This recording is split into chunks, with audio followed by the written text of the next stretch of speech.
Good. All rise.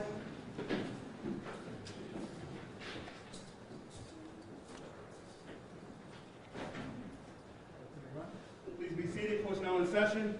No talking, please.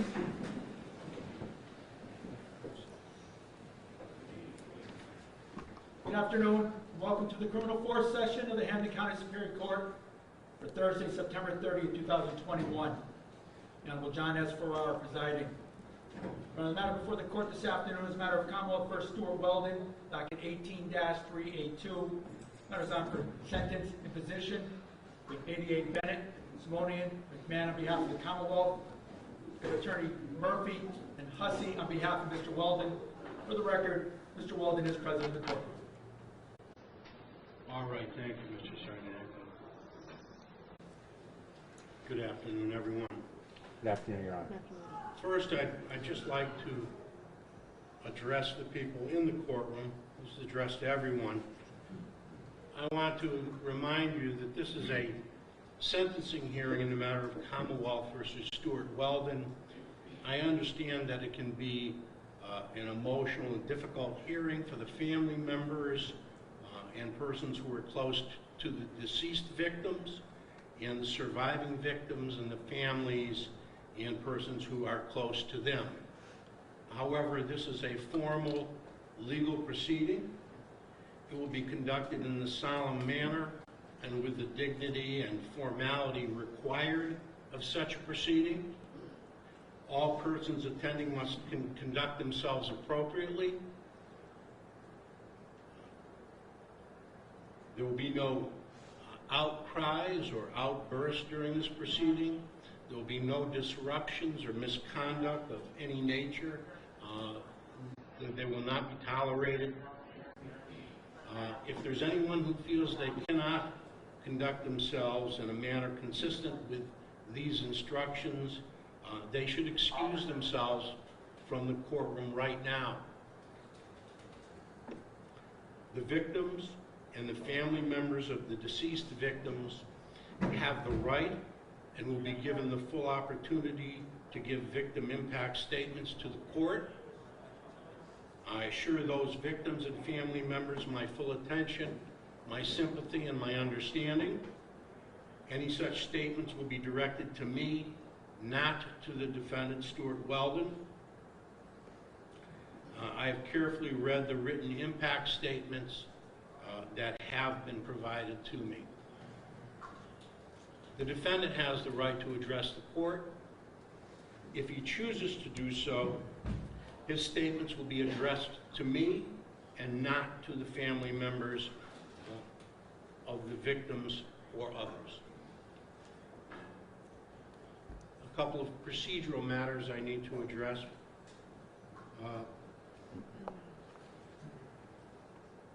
Mr. Weldon pled guilty to count 52,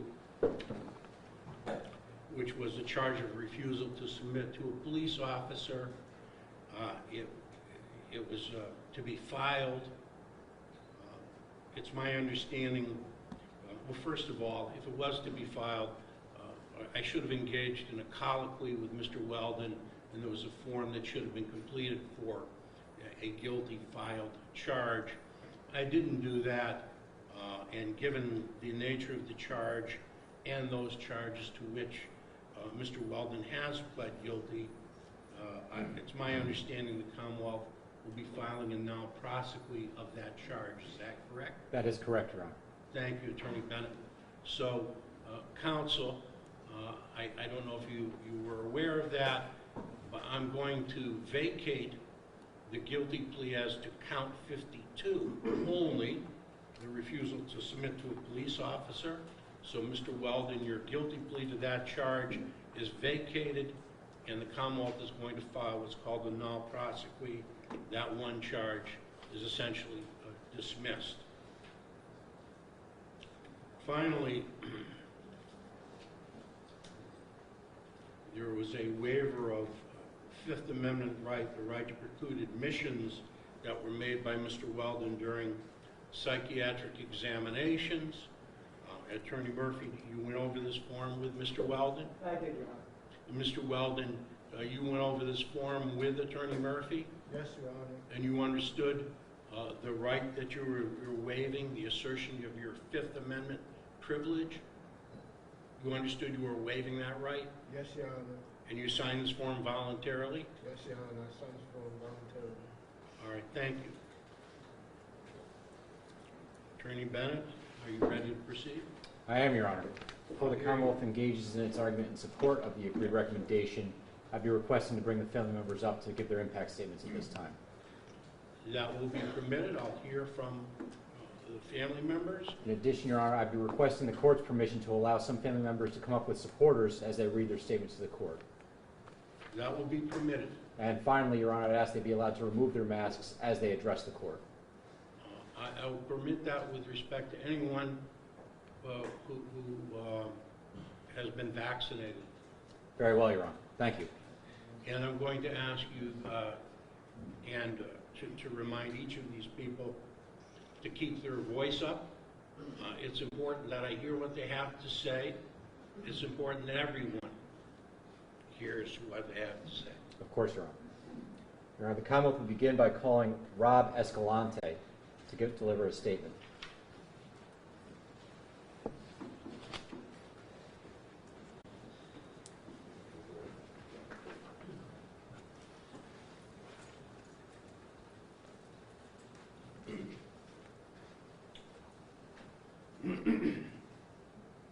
Your Honor, Kayla was a daughter, a sister, and a mother. She could light up a room with her smile, fill it with her laughter.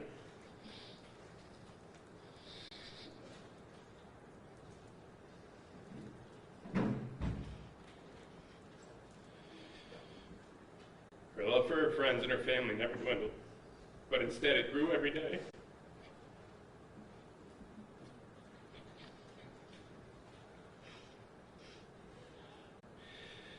She could love with the power of 1,000 hearts. She never gave up on the things that meant the most to her.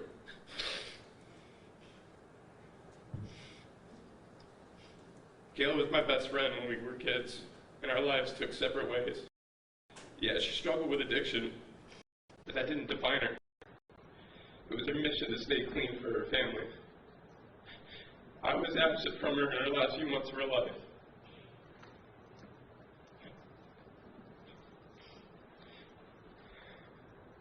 I was busy chasing the dollar to support our family and selfishly ignored the difficult choice of handling my obligations that were staring me in the face. I felt my priorities were pulling me in towards my career rather than helping her. This happened to be the time when she needed me the most, and this is something I will have to live with for the rest of my life.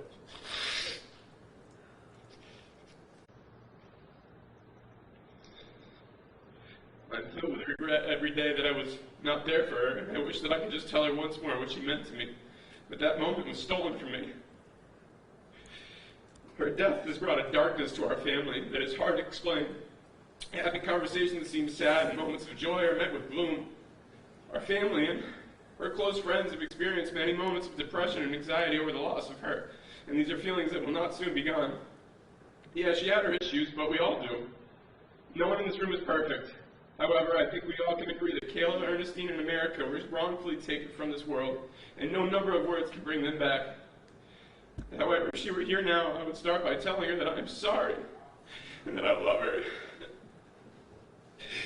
I would tell her I need my big sister back. And I would tell her that 1,000,000 years behind bars wouldn't be enough to make up for him taking her away from us for an hour. Please serve justice for these 3 young ladies, and never forget their names. Rock to heavens, Kayla. I love you. Thank you, Your Honor. Thank you, Mr. Escalante.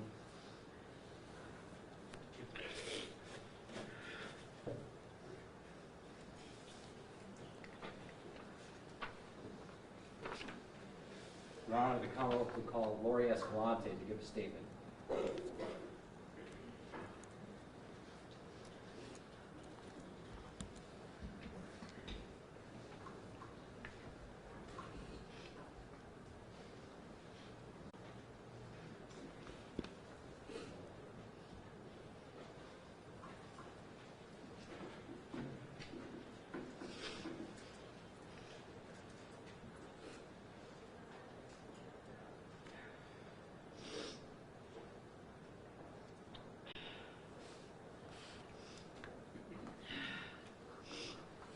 Kayla's mom. Kayla was a shining star. She was selfless, never shying away from helping other people, sometimes to her own detriment. Kayla's smile, her laugh, made everyone laugh with her. She was a very loving and kind person. Kayla was an exciting and curious young woman. She was laughed at her entire life. She was full of everything life had to offer. She had this energy about her. She was born with FOMO, fear of missing out. Kayla loved deeply and thoroughly. She was my best friend. We got each other's quirky ways and were very much alike. I never knew what to expect from her next. Everyone and anyone who knew Kayla would agree that her giggle was more than infectious. I miss that. In her cruelly shortened, abbreviated life, she made her part of the world happier for everyone around her. Her death has taken half of my heart and soul. I have been in an altered reality since she was taken from me. Every day that she was alive, I prayed that she would come to my door and say, "Mom, I'm home, free of her demons." Her daughter will never know how wonderful her mother was and how much she adored her. My life crumbled and stopped the minute the detectives came to my door. I'll never forget those moments. Every day I am haunted by memories and images. I will never be whole again. The defendant took away my daughter, my sweet little angel, Kayla Jean. Thank you, everyone. Thank you, Ms. Escalante.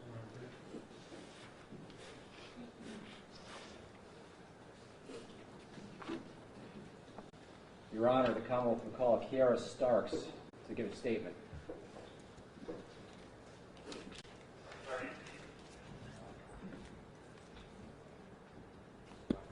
Forgive me, Your Honor. I'm going to move on briefly. Your Honor, this time I'm going to read a statement on behalf of Maricelis Canales, the sister of America Lyman. I'm sorry. On behalf of whom again? On behalf of Maricelis Canales, the sister of America Lyman. Give me one moment, please. I'm following along with the written. We've had a minor disruption. I apologize. I have. That's okay. You may proceed. America was a kind-spirited soul. She wore her heart on her sleeve. She was an absolutely beautiful young woman with a smile that could brighten the darkest of days. She always seemed to find the good in every situation. Just listening to the sound of her voice and the sound of her laughter was like the sweetest of melodies. Although it has only been a few years since she's been gone, for some it seems like an eternity. We miss her painfully. One of the things we discussed when we last spoke was of us spending more time together. Sadly, she was never given the chance. America was a mother, a sister, a daughter, an aunt, and a cherished friend to many. Her absence has touched numerous lives, and to this day exists in our thoughts and prayers. I hope that this day, at the very least, brings some kind of closure to what can only be described as madness, a madness consumed of anger, frustration, desperation, and a yearning for answers and explanations, yet most of all, a longing for just one last chance to be able to say, "I love you." Thank you. Your Honor, at this time, the Commonwealth will call Taisha Morrison to the stand.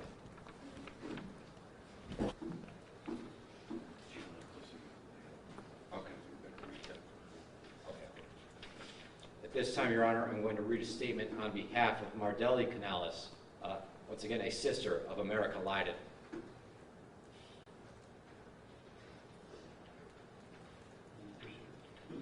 Your Honor, I say with excruciating pain in my heart, America Canales Leiden was my little sister. Women around the world continue to be taken against their will and murdered by men.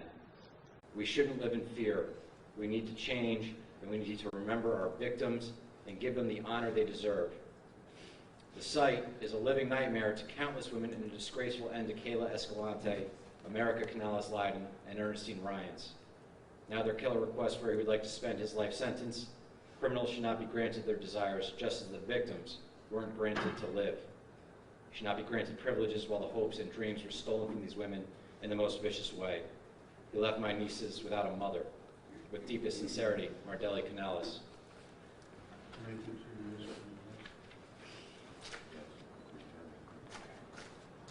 Your Honor, at this time I'm going to request that Tajay Rivera give a statement.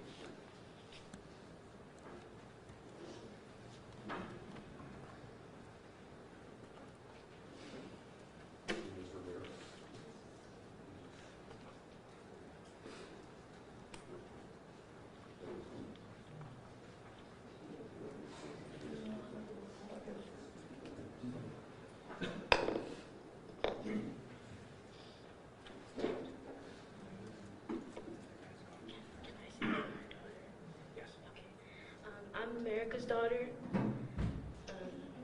Your Honor, I've been asked to write an impact statement to express how my mother's murder has impacted my life. There are no words to describe the pain in my heart. That started the day I found out my mom was one of the defendant's victims. The feelings of hurt, sadness, confusion, loneliness, regret, and most of all anger are just few of my daily emotions now. I wake up every day hoping that this was all a bad dream and relive the horror when I realize it was real. They say time heals all wounds, but Your Honor, I don't feel like this is a wound that will ever heal. I miss my mom. My mom was well known and liked in the Springfield area. I don't know one person who could say anything negative about my mom's personality. She had a hard life. She started out in the system at a young age and experienced countless acts of abuse, neglect, and assault. Despite everything she had been through, she had always kept pushing towards a better life. Her battle with addiction was near an end when she crossed paths with the defendant. She had just completed a recovery program in West Springfield and was making strides in the right direction. She was healthy and looking for a job. There were so many things I wish I got the chance to say to her, and so many conversations we didn't get the chance to have. There are a lot of things that she will miss and has missed already. Graduations, birthdays, holidays, new additions to the family. My future children will never know their grandmother and how sweet she was. She won't see me get married. She won't be there for me when I buy my first house or if I have questions as a new mom. Most women get to call their mom when something is wrong or if they need advice, but the defendant took that from us. All I have now is the memories of my mom, and that's heartbreaking. She didn't deserve this. She was the kind of person who would give her last dollar for the shirt off her back and would hurt a fly.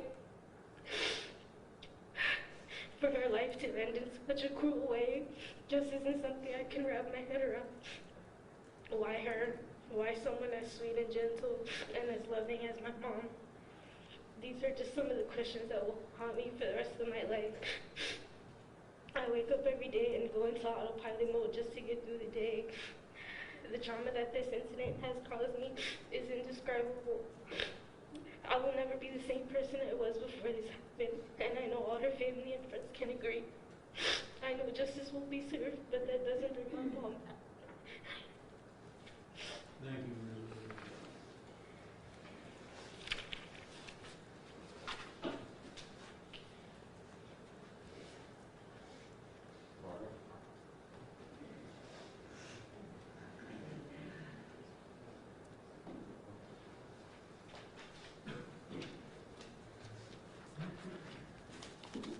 Your Honor, the Commonwealth calls Kiara Starks to deliver a statement.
I'm Miracle Thomas, the daughter of Ernestine Rhymes. I honestly can't possibly say enough words to describe how my mother has affected me and my family. I was 13 years old when her life was taken. My man had no idea how much she meant to so many people. How many people he forcibly died. All of the birthdays, graduations, and many more milestones we all wish to share with her in the future are gone. I'm now 16 and soon to graduate in 2023. She was my best friend, protector, and nurturer. She poured so much of herself into me to make sure I succeeded. I wish I was able to save her from coming in contact with a monster. She did have her battles, but she always had a heart of gold, and no one deserves to have their life taken the way my mom and the two other women who I'm sure have beautiful souls as well. She always did her best to be there for anyone who needed anything in the world. She was always there to help. I hope that this man serves his time, that he thinks about how many people he's hurt, how much pain his actions have inflicted on so many people. My aunt, my mom's best friend, was so stressed during the time following the murder that she got diagnosed with breast cancer the next year. She fought so hard but sadly lost her battle on September 3rd of this year. She really wanted to be here to see justice be served for my mom, but I know she's watching from heaven alongside my mom with a smile on her face. Thank you.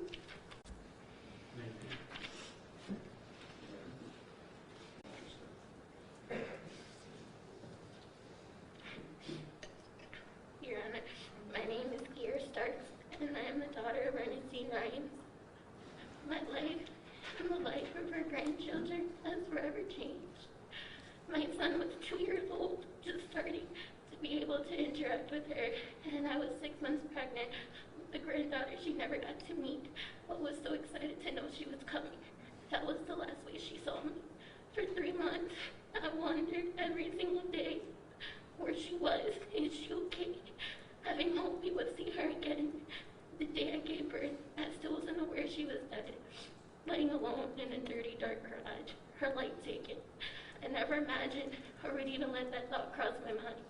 I was just hoping that the picture my husband sent after I gave birth to a beautiful baby girl that instantly reminded me of my mother's beautiful face made it to her phone, and I would get a reply that day from her telling me she was on her way. That obviously didn't happen, and only a few weeks after coming home, trying to readjust to my family life with a new baby, while I was still wondering where is my mom, I found out my mother was actually murdered. Never will we be able to fulfill that dream we shared together of her finally moving to Pennsylvania with my family to be a full-time grandma, my little sister included. I haven't went as far as to move into a bigger apartment before the baby came, so everything will be ready for us to take the trip back to Connecticut to get them. I never imagined my trip back to Connecticut would actually be to hear her face to face. She was kidnapped and murdered, and to prepare for her funeral. I never imagined the first dress I would ever buy for my newborn daughter would be one to wear to her grandma's funeral. I can't even say those words without it still burning me from the inside out. 3 long years, I'm still battling depression, crippling anxiety, to the point where I feel I'm having a heart attack almost daily. Stuck with memories that will just be that. Memories that will eventually fade over time with my memory as I enter into old age. She has such a big, beautiful smile. My son had the best grandma anyone could ever have. She loved him so vigorously, she wore on her face with pride. And my daughter would have been treated the same if only they both had that chance. My sister and I had the best mom we could have ever had, the blessing to be born to. We all made mistakes and have done our share of dirt, but it was never the defendant's position or anyone's to try and play God. I will never understand, and now I'm forced with the task to remember her how she was and continue on. She had a laugh that was contagious, and a vibe that others could easily catch and feel with the utmost sincerity. Her light shined bright and was so viciously taken, I still can't believe it. I won't believe it. Her spirit still shines through her grandchildren and my little sister, who also has to bear this horrific pain. I will find a way to fix within myself what is broken, to live for her. Although no amount of time can fix any of this or stop the all three families and numerous survivors. Maybe knowing he won't forever be put away will bring us a measure of peace. Knowing what I know now, the defendant should have been away a long time ago, and maybe wouldn't all have to be in your courtroom today with this amount of unspeakable pain. God forgives, and maybe he'll even talk to once this is over. But I will never be able to forgive, and I don't know if I'll ever be able to fully live again with half of me gone. Thank you.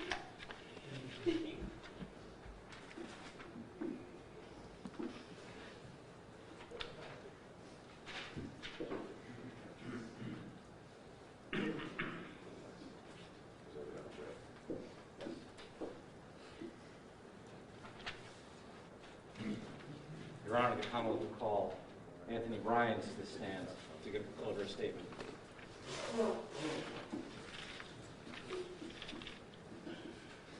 Before I start, I'd like to say that I had to redact my original victim's impact statement.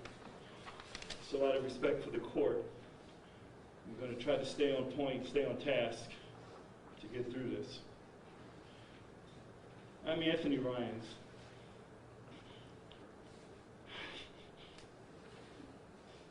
The oldest brother of Ernestine Ryans. I'm here representing the Ryans family, and may it please the court to allow me to speak on behalf of my mom, Claire Snow, and the victims' families with us today. On May 18th, about 3:30 p.m., I received a call from my mother informing me she had just received a phone call from the Springfield Police Department saying they needed to meet with her regarding her daughter, Ernestine Ryans. I was away in Canton, Connecticut, officiating a basketball tournament. My phone immediately started ringing. I looked and I saw that it was from my mom. She told me I needed to immediately come to the house. I knew it wasn't good news. As I approached my mother's house, I noticed 2 unmarked police cars. My heart was racing, my anxiety. As I exited my car, I ran upstairs to the door as fast as I could. I entered the house and towards the living room where my mom is seated. In the house, she says to me she's dead. She was found in that house.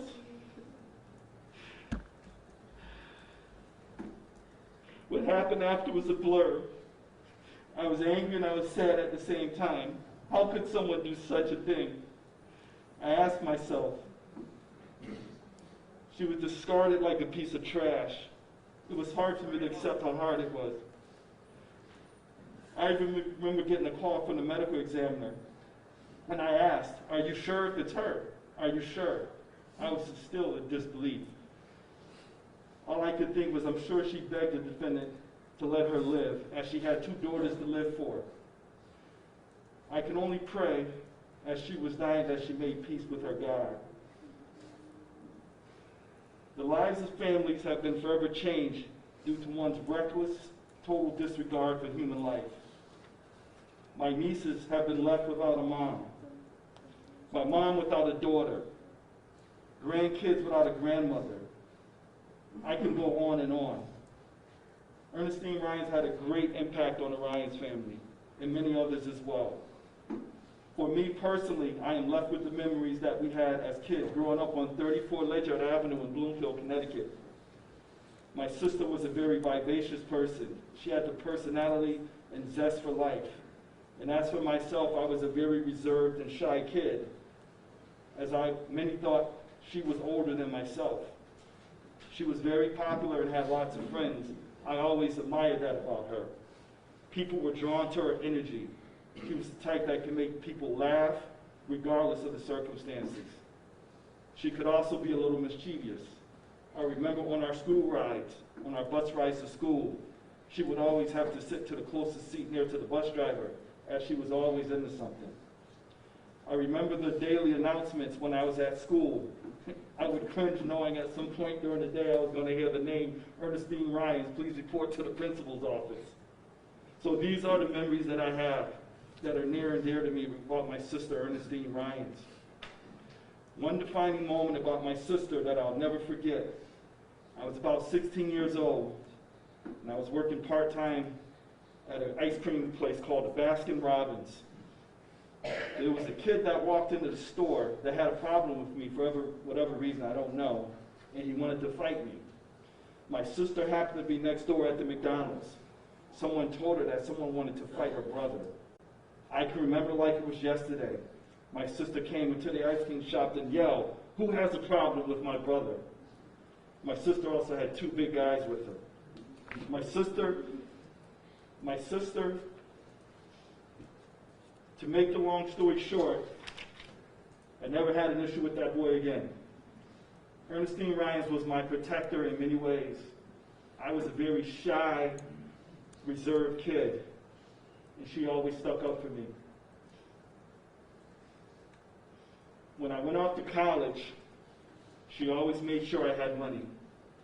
I never had to ask for anything. My sister had my back. As for my nieces, Kiara and Miracle, my heart aches for them, as they would never be able to call my sister and ask for motherly advice. They would never be able to receive phone calls from her with her quirky attitude and sense of humor. They would never be able to share their accomplishments, graduation, prom, weddings, birthdays, holidays, etc. There will be that forever void is what I call it. Yes, life will move on and we will adjust, but this tragedy will be with us forever. As for my mom, Clara Snell, her life has been forever changed due to the actions of the defendant. Just yesterday, it was a very difficult day for her, knowing what awaited her today. She so wanted to be here today, but she knew she couldn't. It was too much.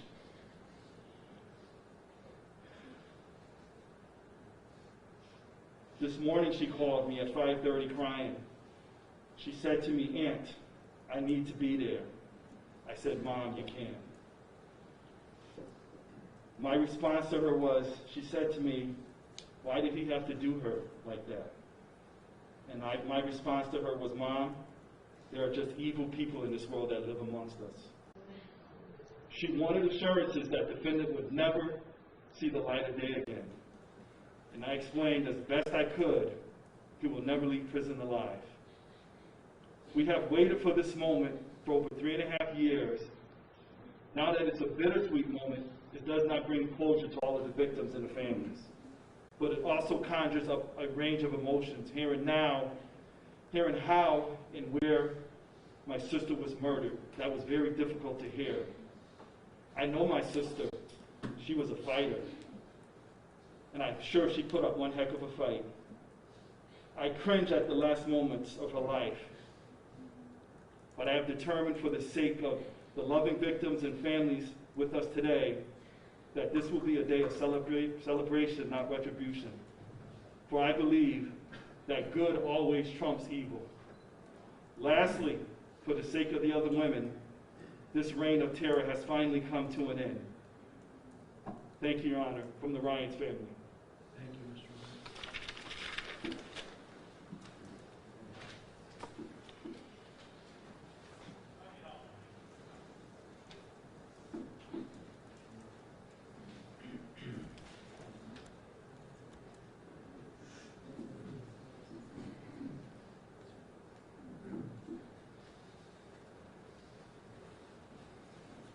Your Honor, the Commonwealth is calling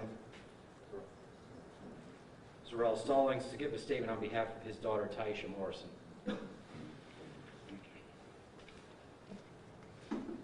Good morning, Your Honor. So, reading this from my daughter, Taisha Morrison. To attempt to fit in one statement, the pain, the changes, just the overall shifts that this event has put on my family will be unattainable. Our lives changed once Ernestine was taken. Not once we found out. I remember having a mental breakdown while breaking the news to her youngest, trying to keep her from a full-fledged asthma attack. I remember sitting with the other families during the arraignment and sharing the same pain, as well as we all sat in silence, using our sorrow to speak. Our family no longer has. Our family no longer has our superhero.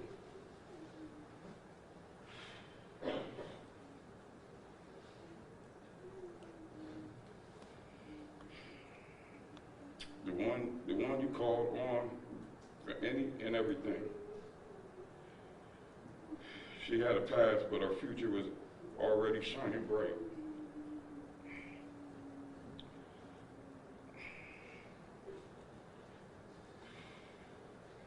My mother, Susan Thomas, who recently passed September 2nd, 2021. Her best friend was more like a sister.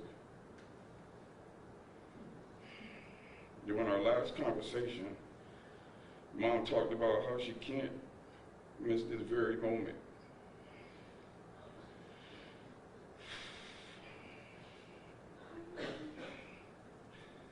I think that's what kept her going during her battle with cancer.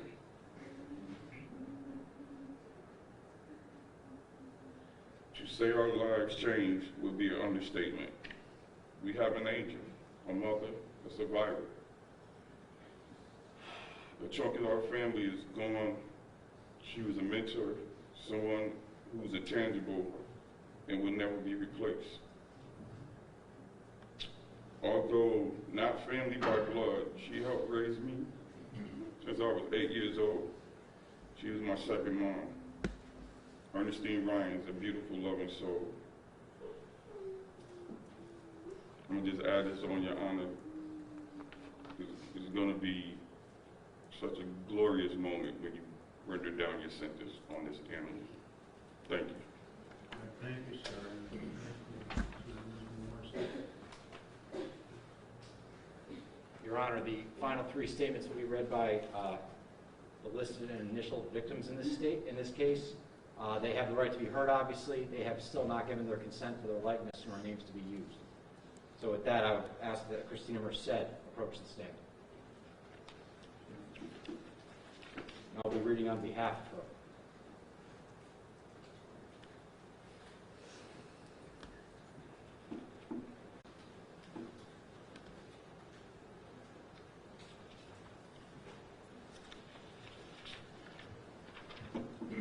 Your Honor, I'm here to give my impact statement of the cruelty that I suffered from Stewart Weldon while he held me captive. I went through excruciating pain. I thought it was the end of my life.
care about what these women had to say. He didn't believe that anyone would notice their absence, and during this plea, and today, shows that he was wrong about that. Many of these women didn't come forward because they were terrified about what happened to them. Based on who they were, how they lived, what they were going through, they didn't think anyone would believe them or care about what happened to them. The only good thing that comes from this case, Your Honor, is now they know that that's not true. We don't get here without the courage of these women coming forward. They did so, and they stayed on board with this case, no matter how difficult or stressful or terrifying it was, not just for themselves, but they all uniformly told me they were doing this for America, Ernestine, and Kayla. Without their courage, this plea does not happen. They all had reasons to be afraid because this defendant saw to it. He preyed on women who had almost nothing, who were simply surviving, and he subjected them to physical and sexual violence that was completely and utterly depraved. If you were to isolate out each victim's case here, each instant on its own, it would be one of the most horrifying cases that we see come in front of this court. But these were not isolated, they were part of an elaborately organized pattern on the part of the defendant. And the facts of this case may seem chaotic and senseless, but it was all orchestrated to serve the desires of Stewart Weldon, and that started with his selection of his victims. He looked for women with drug addiction problems, women that he felt he could manipulate.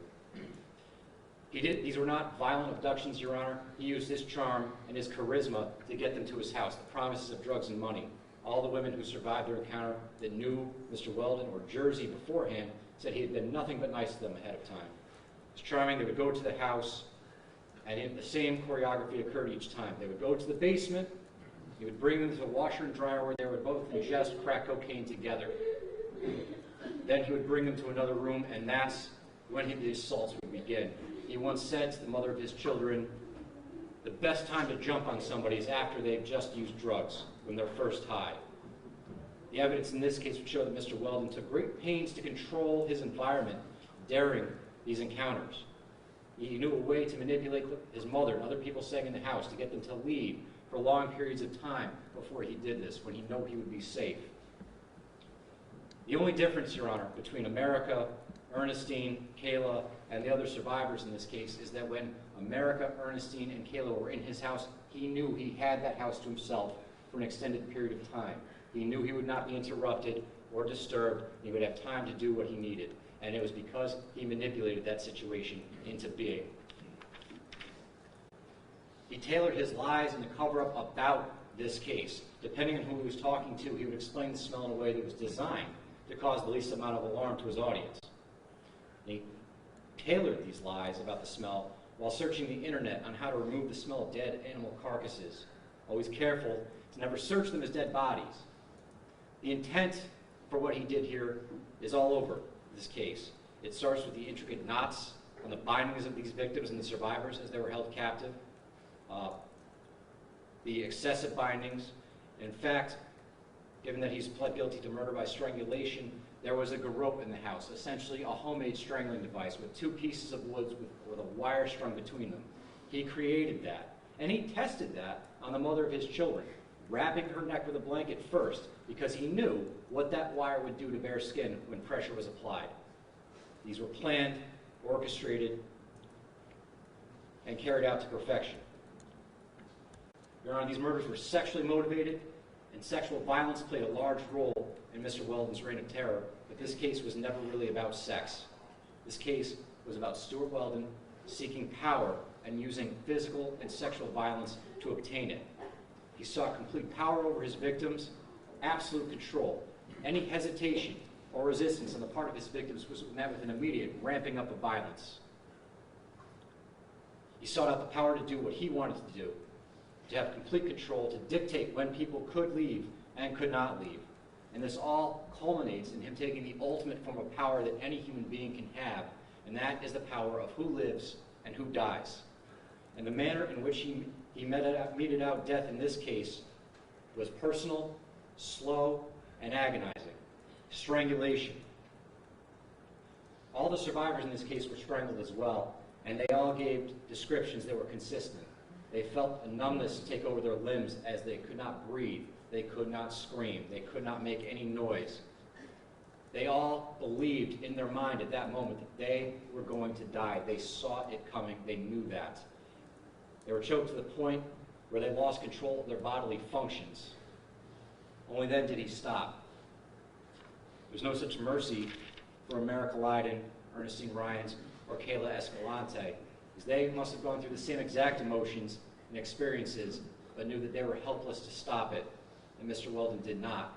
He sustained that pressure on their necks for the requisite 4 minutes according to the medical examiner, and watched them as the life drained away from them for his own purposes. This is a gruesome death, Your Honor. I would suggest there's far less mercy in this kind of death than one would find at the barrel of a gun or the edge of a knife. Conscious, alone, in the basement of a predator, left to have their bodies discarded like trash or left to rot. And this was all part and parcel in Mr. Weldon's quest for power over others, a quest that only ended in this case because of a broken taillight. Commonwealth would suggest to the court that this plea and sentence are appropriate and accomplish multiple things. By pleading guilty, the victims and survivors in this case are spared from having to take the stand and face Mr. Weldon again. It spares the families of the victims from a long trial that would have included lurid and brutal details of their loved ones' deaths. It spares everyone the appellate process and provides a sense of actual closure and finality today. It ensures public safety, as Mr. Weldon will never be free to hunt in Springfield again. It accomplishes Mr. Weldon's desire to serve his prison sentence out of state with our non-binding recommendation. Commonwealth feels that that's appropriate, as the safety of the defendant would be in considerable danger in any facility that holds inmates from Springfield, because that's the impact that these deaths and this violence has had. It touched this entire city. And the sentence, Your Honor, while it might be unusual to see this kind of sentence in a plea, is actually reasonable and proportional to the egregious nature of the facts here concerning Mr. Weldon's behavior. It serves public safety and is an appropriate response to the deaths of 3 completely innocent victims, completely vulnerable victims, and the pain inflicted on other surviving innocents and women. So I'd like to thank the court for its consideration and ask that you adopt the agreed upon recommendation.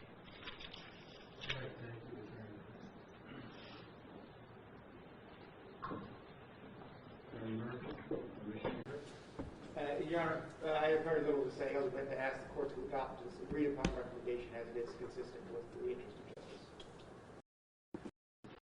Thank you. And Mr. Weldon has the right of allocation, the right to be heard. If he wishes to, does he wish to be heard? He does not. All right, thank you very much.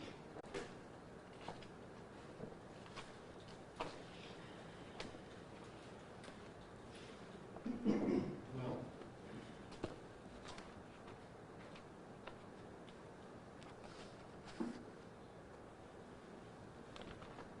these were horrific crimes.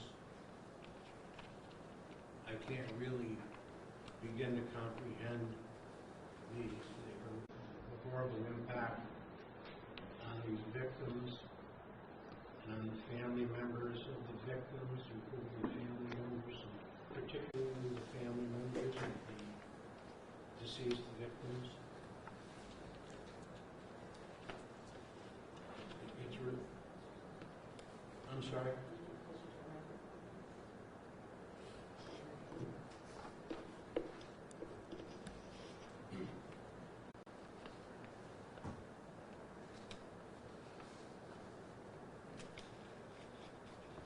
I commend the police and all law enforcement involved in the investigation of this series of cases, this complex series of cases. The district attorney's office and all of its members, including the victim impact people, for their handling of this matter. Defense counsel, all of the attorneys involved, for their professional handling of this matter.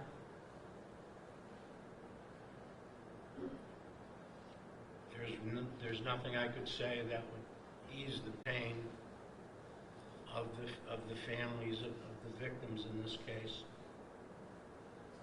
I've already indicated that I'm going to accept the agreed upon sentencing recommendation that includes 3 consecutive life sentences Mr. Sarnacki, you may impose sentence. Stand up, sir.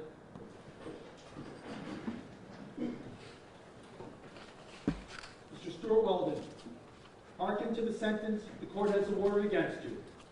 An indictment 1879-382, count 1. In consideration of this offense, court orders that you be confined at MCI Cedar Junction for the term of your natural life. On count 2 of said indictment, in consideration of this offense, court orders that you be confined at MCI Cedar Junction for the term of your natural life. This is to run from and after the sentence in count 1. On count 3 of said indictment, in consideration of this offense, court orders that you be confined at MCI Cedar Junction for the term of your natural life. This is to run from and after the sentence in count 2. On counts 5, 7, 9, 11, 12, 19, 23, 32, 37, 46, 47, and 48 of said indictment. In consideration of these offenses, the court orders that you be confined at MCI Cedar Junction for a period of not less than 9 years and not more than 10 years. These will run concurrent with each other and with the sentence in count 1. On counts 10, 13, 14, 15, 16, 17, 18, 20, 22, 31, 34, 35, 36, 39, 44, and 49 of said indictment. In consideration of these offenses, the court orders that you be confined at MCI Cedar Junction for a period of not less than 4 years and not more than 5 years. These will run concurrent with each other and the sentence in count 1. On counts 33, 38, and 51 of said indictment, in consideration of these offenses, court orders that you be confined at the Hampden County House of Corrections for a period of 2.5 years to run concurrent with each other and with the sentence in count 1.